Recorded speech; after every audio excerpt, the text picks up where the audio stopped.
It is a discipline meant to organize the inner world before engaging with the outer one. Many people live in reverse order. They look outward first, measuring how they are treated, spoken to, valued, or ignored, and then decide how they feel about themselves based on those reflections. This creates instability. When self-worth depends on external response, it becomes fragile, fluctuating with attention, approval, and validation. Self-respect begins in silence long before anyone is watching. It is revealed in private decisions. What you tolerate when no one is applauding you for leaving, what you accept when it would be easier to stay quiet, what you refuse even when refusal costs comfort. Self-respect is not loud. It does not announce itself. It is structured behavior repeated consistently, regardless of who benefits.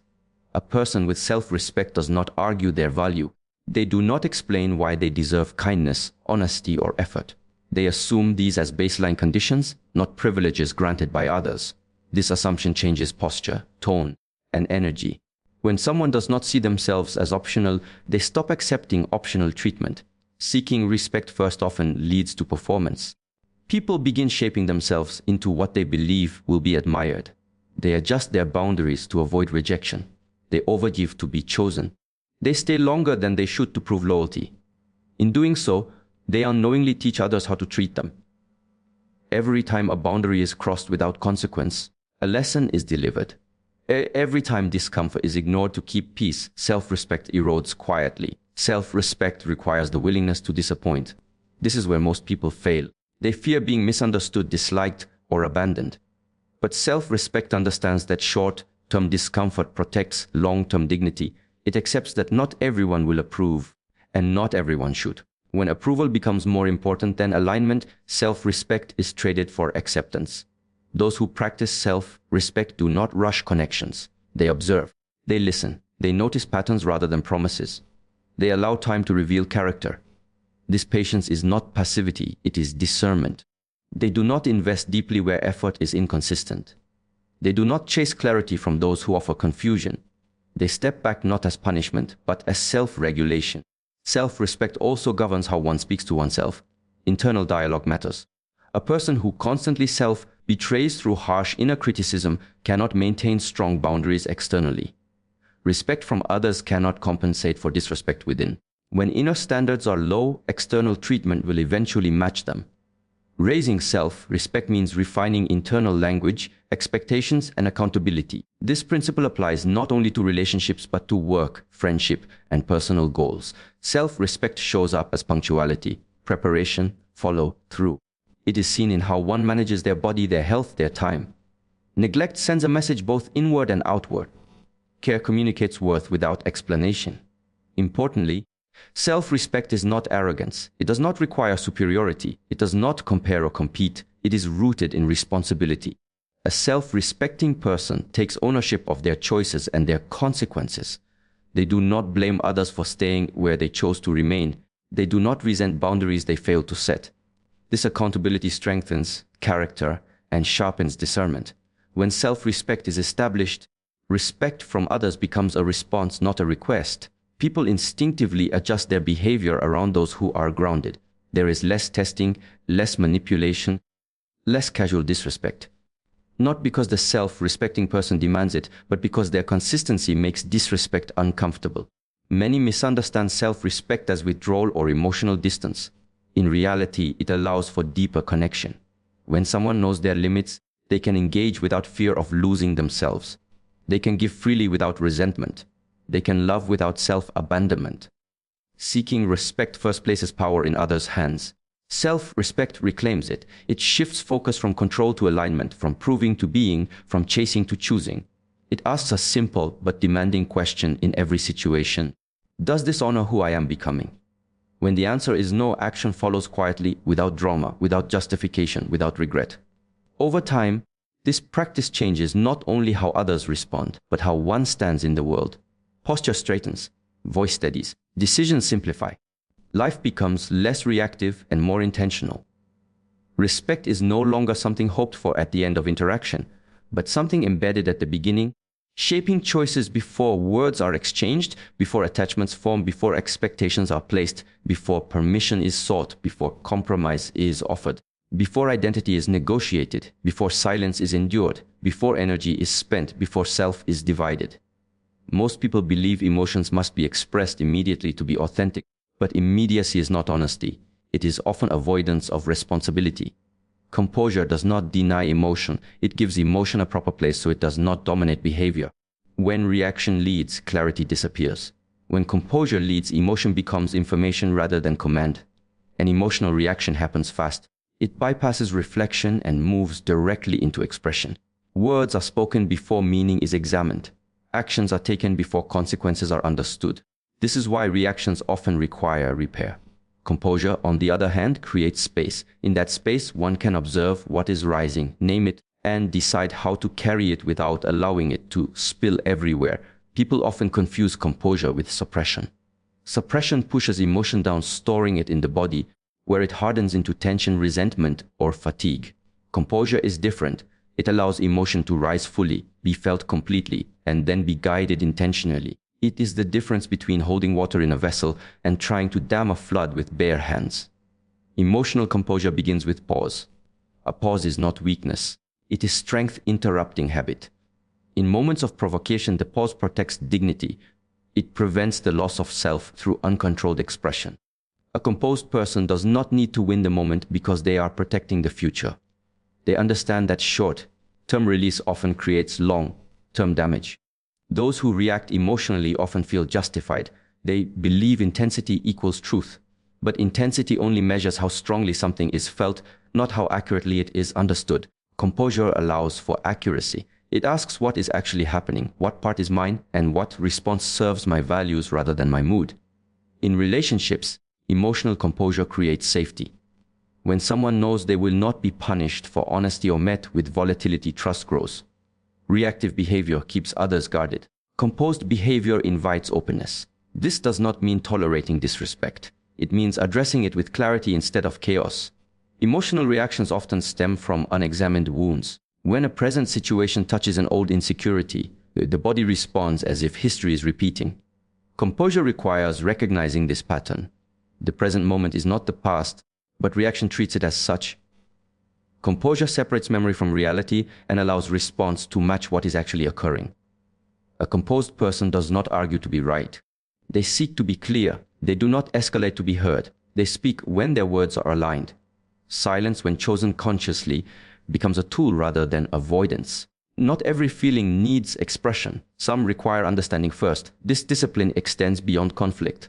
Emotional composure influences how one handles praise, attraction, disappointment, and desire. Without composure, praise inflates the ego, attraction creates attachment, disappointment becomes bitterness, and desire turns into urgency. With composure, each experience is integrated without distortion. Practicing emotional composure requires awareness of the body. Emotion lives physically before it becomes mental. A racing heart, tightened jaw, shallow breath are signals. When these signals are noticed early, reaction can be intercepted. Breath slows the nervous system.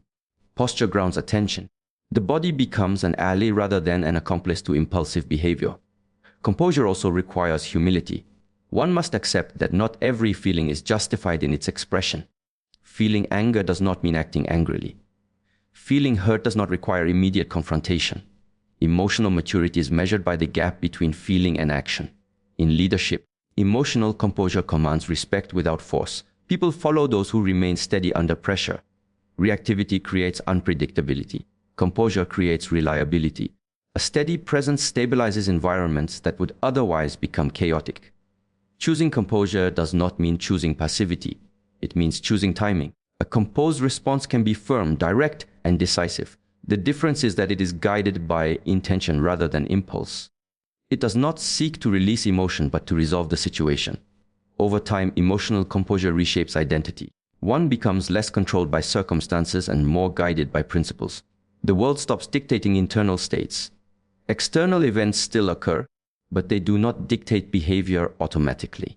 This freedom is subtle but profound. When emotional composure becomes habitual, reactions lose their grip. Situations that once triggered immediate response now invite reflection. The nervous system learns safety. The mind regains authority. Life becomes less about managing fallout and more about deliberate movement forward, where emotions are honored without being obeyed.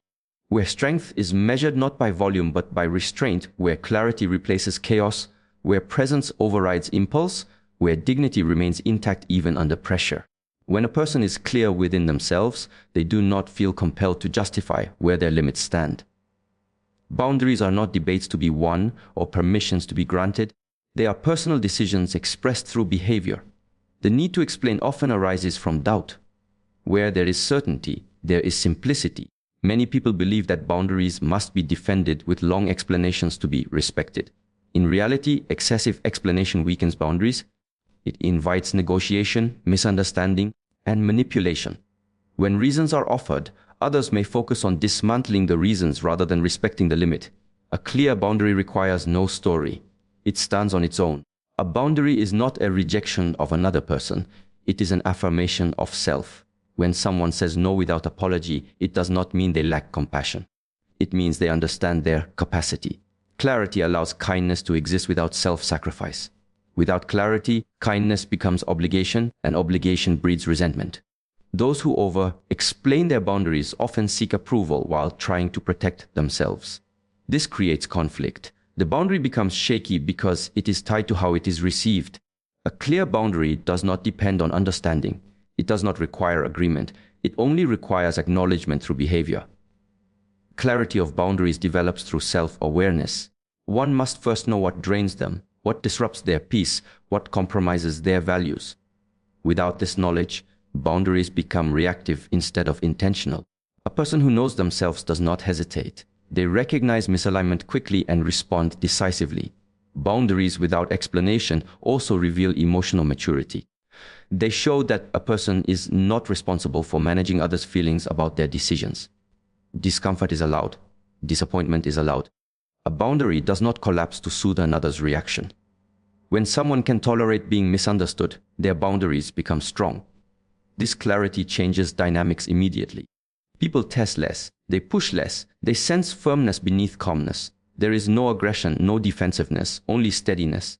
A boundary delivered calmly carries more weight than one delivered emotionally. Tone matters, neutrality signals confidence. In relationships, boundaries without explanation prevent emotional entanglement. They reduce power struggles. When explanations are removed, manipulation loses leverage. Guilt cannot attach itself to clarity. A simple statement followed by consistent action teaches others what is acceptable. Consistency is what reinforces boundaries. Words establish them, but behavior confirms them. If a boundary is stated and then violated by the person who set it, confusion follows. Clarity requires self-discipline. It means honoring one's own limits even when it is inconvenient. Many fear that boundaries without explanation will make them appear cold or selfish. In truth, unclear boundaries create more harm. They lead to mixed signals, unspoken expectations, and emotional exhaustion. Clarity is respectful. It allows others to adjust without guessing. Clarity also protects energy. Every explanation consumes mental and emotional resources. When boundaries are repeatedly justified, energy leaks. A person with clear boundaries conserves energy for what matters. They do not engage in unnecessary defense. There is a difference between communication and justification. Communication shares information. Justification seeks validation. Boundaries require communication, not validation. The moment validation is sought, authority is handed over. Clarity keeps authority internal. Over time, living with clear boundaries reshapes identity. One becomes less reactive, less resentful, less fatigued. Life simplifies. Relationships become cleaner. Conflict decreases because expectations are visible. Those who cannot respect boundaries naturally fall away, not through confrontation but through incompatibility. Clarity of boundaries without explanation is not rigidity. It allows flexibility where values are not compromised. It allows openness where trust is earned. The boundary is not a wall, it is a filter. It determines what enters and what does not. This practice requires courage. Silence after stating a boundary can feel uncomfortable. The impulse to fill the space with explanation is strong. Resisting that impulse strengthens self-trust. Each time a boundary is held without elaboration, confidence grows. Eventually, boundaries become less about saying no and more about choosing where to say yes. Life becomes guided by alignment rather than reaction. Clarity replaces confusion. Calm replaces justification. Presence replaces defense. A person who lives this way does not need to convince others of their limits because their life consistently reflects them through actions, availability, energy, and choices, through what they engage with and what they step away from, through what they nurture and what they allow to end, through the quiet authority of knowing where they stand and remaining there without explanation. It does not need to be seen to exist. It is built in private, through choices that no one applauds and habits that no one notices. This form of confidence is steady because it is earned, not borrowed. It does not depend on praise, comparison, or dominance. It stands without noise. Self-discipline is the foundation of this confidence. Discipline is often misunderstood as restriction, but in truth it is alignment. It is the practice of choosing what serves long-term integrity over short-term comfort. Each time a person keeps a promise to themselves, even in small ways, trust is built internally. This self-trust becomes confidence that does not fluctuate with external conditions. Quiet confidence is visible in posture, pacing, and presence. A disciplined person does not rush unnecessarily. They are not scattered. Their movements are deliberate because their mind is ordered. There is no need to impress because nothing is being proven. When effort is consistent, insecurity has less space to grow. Many people attempt to project confidence through words, volume, or appearance. This projection is fragile because it requires constant reinforcement.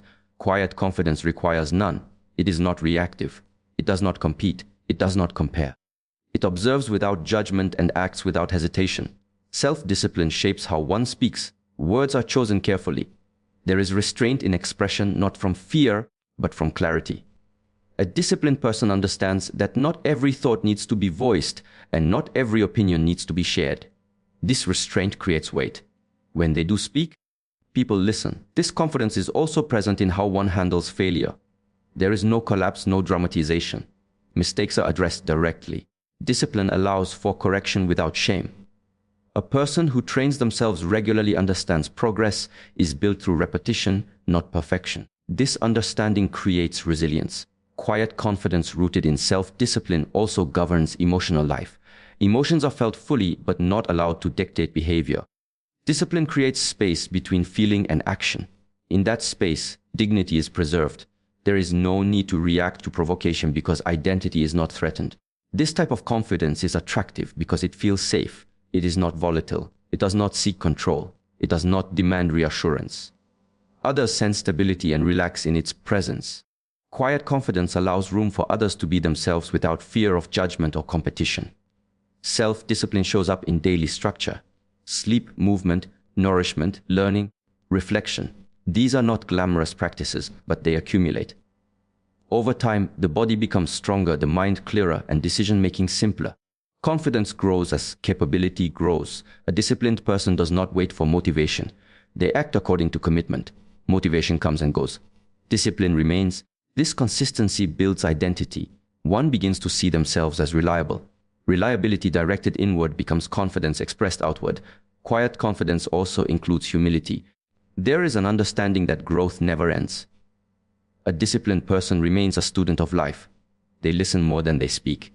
They adjust without defensiveness. Confidence is not threatened by learning because it is not tied to ego. This form of confidence does not seek validation through attention. It is comfortable with invisibility. It can work without recognition and still remain whole. Discomfort with silence is a sign of inner strength. When challenges arise, quiet confidence does not panic. Discipline has prepared the nervous system to tolerate discomfort. Pressure becomes familiar.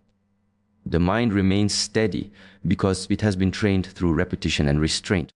Over time, self-discipline removes internal chaos. Decisions become clearer because values are defined. Energy is conserved because distractions are limited. Life feels less overwhelming. This clarity naturally expresses itself as confidence. Quiet confidence rooted in self-discipline does not need to be defended. It does not argue. It does not boast. It does not over-explain. It is felt rather than seen. It is recognized in consistency, in calm responses, in steady progress, in the absence of urgency, in the ability to stand alone without bitterness, in the refusal to abandon principles for approval, in the capacity to move forward without needing permission, in the quiet certainty that one can be trusted by oneself above all else. In a world driven by performance, opinion, and constant expression, The ability to remain present without asserting oneself becomes powerful. Presence is not about being silent for the sake of restraint. It is about directing attention fully toward what is unfolding rather than toward how one is being perceived. Most people listen in order to respond. They wait for pauses so they can speak. Their attention is divided between the other person and their own internal commentary. This creates noise. True presence removes this noise.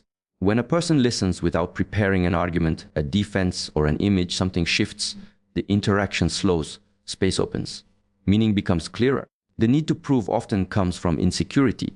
When identity feels unstable, it seeks reinforcement through explanation, justification, and demonstration. Proving is an attempt to secure position. Presence has no such urgency. A present person knows who they are without needing it reflected back immediately. This internal stability allows them to remain attentive rather than performative. Listening deeply requires humility. It means accepting that one does not need to be the center of the exchange. It means allowing another's experience to exist without interruption. This does not diminish authority. It enhances it. People feel seen in the presence of someone who listens fully, and being seen creates trust. Presence also reveals discernment. When one listens carefully, patterns emerge. Tone, hesitation, contradiction, intention become visible. A person who listens more than they speak gathers information that those who rush to prove themselves miss. This awareness creates advantage without force. There is discipline involved in presence. The impulse to interrupt, correct, or impress must be restrained. Silence must be tolerated. This restraint is not passive. It is active observation. It requires control of attention and ego. Over time, this discipline strengthens inner stability. Presence that listens more than it proves changes how conflict is handled. Instead of escalating, it de-escalates. Instead of reacting, it absorbs. A present person can hear criticism without collapsing or counterattacking. They separate information from emotion. This allows response rather than reaction. In relationships, presence becomes intimacy. When someone listens without trying to fix, persuade, or redirect, the other feels safe to reveal more. Depth increases. Trust grows. Probing creates distance. Presence creates connection. This form of presence also communicates confidence. There is no rush to assert dominance or expertise. Silence does not feel threatening. Pauses are allowed. This calm steadiness signals that one does not need to control the narrative to maintain self-worth. Presence is also a form of respect. To listen fully is to acknowledge another's humanity. It says without words that this moment matters. Many conflicts dissolve simply because someone finally feels heard. Listening, more than proving, also sharpens speech. When words are not constantly expended, they gain weight. A person who speaks less but with clarity is taken seriously. Their contributions are measured and relevant rather than reactive. This presence extends beyond conversation. It affects how one moves through spaces, how one observes situations, how one responds to subtle cues. A present person notices shifts in energy, mood, and intention. They are not distracted by the need to manage impressions. Presence requires letting go of control. One must accept that understanding is not always immediate and that silence does not mean absence. This acceptance reduces anxiety. The moment becomes sufficient. Over time, practicing presence changes internal experience. The mind becomes quieter. Attention becomes steadier. The constant urge to assert softens. Identity becomes less tied to performance and more grounded in awareness. Presence that listens more than it proves is not weakness. It is quiet authority. It does not demand attention, but receives it naturally. It does not chase validation, but invites respect. It does not rush to be understood, but understands first. In this way, presence becomes influence without effort, power without force, depth without display, connection without control, and clarity without noise, allowing truth to surface organically through patience, restraint, and sustained attention to what is actually being said rather than what one wishes to project. Many people approach growth with expectation rather than accountability. They wait for circumstances to improve, for others to change, for motivation to arrive, for support to appear. This waiting places responsibility outside the self. True growth begins when responsibility is reclaimed. Personal growth does not occur because someone else should behave differently. It occurs when one decides to respond differently. This distinction is subtle but decisive. When growth is treated as a demand, frustration follows. When it is treated as a responsibility, power returns. One no longer negotiates with reality but works within it. demanding growth from others is often a way to avoid discomfort. It is easier to insist that people meet expectations than to confront one's own limitations. Responsibility removes this escape. It asks where one has remained stagnant, where effort has been inconsistent, where excuses have replaced discipline. Growth requires honesty, not the performative kind, but the private kind that admits patterns without justification. Responsibility means recognizing how one contributes to repeated outcomes. It means accepting that insight without immediate self-punishment. Blame dissolves when responsibility is taken seriously. When growth is internalized as responsibility, comparison loses relevance. Progress is no longer measured against others but against past behavior. This creates steadiness. External validation becomes secondary to internal alignment. Improvement becomes quiet and consistent rather than dramatic and inconsistent. Personal responsibility also changes how one handles disappointment. Instead of resentment, there is inquiry. Instead of withdrawal, there is adjustment. Growth becomes adaptive rather than reactive. One learns from friction rather than resisting it. This responsibility extends to emotional patterns. One cannot demand understanding while refusing self-awareness. One cannot require patience while remaining undisciplined. Growth means regulating the inner world before attempting to control the outer one. Responsibility for growth also involves self-education. Learning becomes intentional. Skills are developed. Blind spots are addressed. No one is expected to rescue or correct what one refuses to confront. This autonomy builds confidence rooted in competence. There is humility in this approach. It accepts that no one owes growth to another. Support may be offered, but it cannot replace effort. Guidance may be available, but it cannot replace application. Growth cannot be outsourced. When growth is demanded, relationships strain. Expectations harden. Pressure builds. When growth is owned, relationships soften. Boundaries become clearer. Respect increases because responsibility reduces entitlement. Responsibility also requires patience. Growth is gradual. There are plateaus and regressions. A responsible approach does not dramatize these phases. It remains steady, understanding that change compounds over time. This mindset reduces victimhood. Circumstances may be unfair, but responsibility determines response. Growth is not about controlling what happens, but about refining how one engages with what happens. Personal responsibility for growth also means letting go of the need to be understood at every stage. Not everyone will recognize effort. Not everyone will support transformation. Growth continues regardless of recognition. Over time, this approach creates resilience. One becomes less dependent on external stability. Adaptability increases. Confidence deepens. The sense of agency strengthens. Growth as responsibility also affects integrity. One stops making promises they cannot keep. Commitments become realistic. Effort becomes sustainable. Identity aligns with action. This perspective does not deny the value of community, mentorship, or support. It simply places them in proper order. They assist growth, they do not create it. Responsibility remains central. When growth is no longer a demand placed on others or circumstances, energy shifts inward. Focus sharpens. Action becomes intentional. Life becomes less about fairness and more about direction.